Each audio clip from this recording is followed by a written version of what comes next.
మమ్మీకి.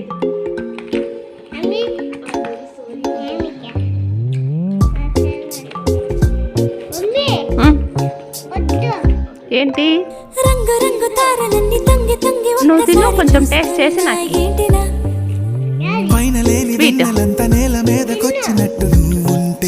కొంచెం టేస్ట్ చేయి.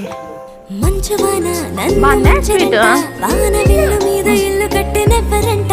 ఈ లోకమంతా నిన్ను చూసినంట, ఏ దిష్టి నిన్ను తాకకుండా ఇంటిలోన దాచుకుంటా. రంగు రంగు తారలన్నీ తొంగి తొంగి ఒక్కసారి చూస్తున్నా ఏంటిలా. ఆ పైన లేని వెన్నెలంతా నేల మీదకొచ్చినట్టు నువ్వు